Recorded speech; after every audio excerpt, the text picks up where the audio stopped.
Today I wanted to share with you guys how I've been getting to 306 gear score and some of the fastest ways that I've been able to do it, and just kind of share some tips of things that I wish I knew while I was actually working on this.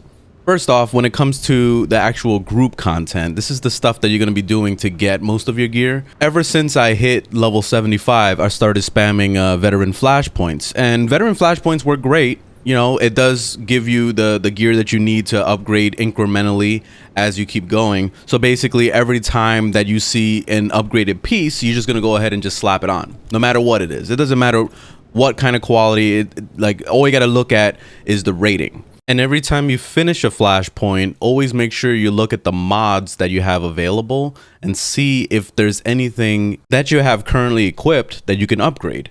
So examples, if you find a piece of armor like this headpiece right here that has a higher mod in there, like it could be the armor piece, it could be the little enhancement one, whatever.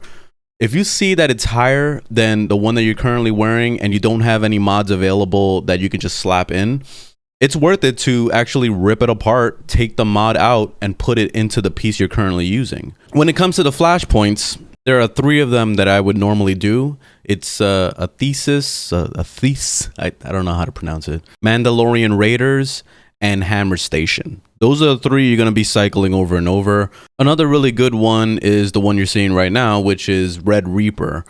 This one actually is pretty nice because I noticed that when I started doing it at about 298 or something. It drops really high pieces, actually higher than what you would see in the Mandalorian Raiders and the Hammer Station and all that. So it might be worth it to just do only Red Reaper if you want to. It just gets really boring doing the same dungeon over and over. So there is that, but Red Reaper is pretty nice also. So if you want to add that in as well, you can.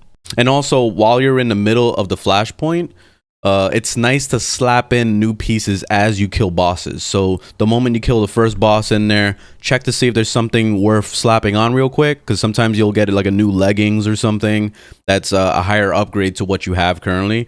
Slap it on, because the higher you get your gear score while you're in the middle, it will start throwing in new things. The major thing that I was trying to keep in mind to make sure that every run was always smooth was always finding at least one healer or at least one tank. If you can find both on a team, then that's amazing. But I was just queuing for it randomly as a damage, and there was a lot of times that I paired up with 4 other DPSers, and a lot of times those groups can be iffy. You don't know if it's gonna be a total team wipe kind of group, or if it's gonna be one of those where it's smooth as hell and you just get right through it. For the most part, I noticed that when it's a full group of level 75s, you have the best chance at getting through it with no problems. Whenever I noticed that there was anybody lower than level 40, then you're probably going to have some issues. And especially if it's a full team of people that are less than level 50, you're going to be carrying that group, like almost guaranteed. Unless those people happen to be veterans that are rolling in out. But you just don't know that until you get in the group and see how it flows.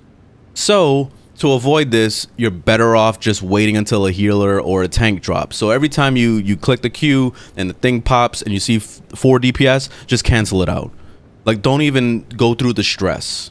Another thing that I wish I knew sooner was these story uprisings. The story uprisings, you can spam those, and they're super easy to run through. They're just like, all the mobs are easy as hell, like you can one-shot everything. And then the boss fight itself is the hardest part of it, and it's not even a big deal. Like, you don't need the Trinity on this at all. So this is the only group content that I've seen that actually you can go with 4 DPS, no problem. Every time, it's always perfect. You know what I mean? So this is like the best content to spam. The only downside is that matchmaking, there's not a whole lot of people queuing for this. So you're not going to really see that much going on unless you're in peak times of the day. At least that's what I noticed here on Starforge. It's been kind of like, sometimes you'll be waiting for 10 minutes, other times it'll be instant. That's why I recommend doing this with a guild or with some friends. That way you can run through it. You could probably even duo this and use your companion. You know, have one friend using their companion, and then you're using your companion. You got a 4 group right there, and you can just run through that thing no problem. I'm sure that it's soloable too. I tried soloing it once, and it just took me a little too long to kill the first boss. So I decided not to go that route because it's just time consuming. So once I get my gear together, I might start soloing it just to see how it is drop wise. But it's pretty nice. The only downside is that you're not going to be getting a whole lot of these process isotope things. You're not going to be finding a whole lot of those. But you still will get tech fragments at the end of it, and it's just as good as a veteran flashpoint. Because when you think of a veteran flashpoint, every time you kill a boss, you're getting about 30 tech frags. With this, at the end of it, you're getting 65 plus like another 30, and it sprinkles all sorts of rewards at you. So it's pretty nice. That's why I like the Uprisings a lot.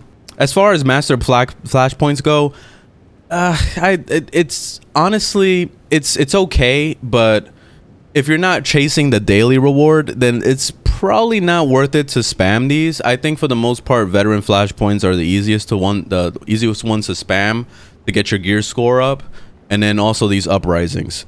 The veteran Uprisings, the queue times are crazy. There's nobody doing it. It seems like I got on one group one time by accident when I was sitting in a queue for at least 40 minutes while I was doing my side quest and just kind of running around doing story mode. You know, it finally popped and I did it, and the difficulty seemed the same as story. So like, I don't really see the point in it, you know, but I mean, if you want to try it, you can. Like I said, if you can get a group of 4 people together to do these things, it makes it a lot easier to not even have to worry about sitting in a queue and waiting for matchmaking. But anyway, good luck getting to 306. Thanks for watching, and I will see you guys in the next one. Later, y'all.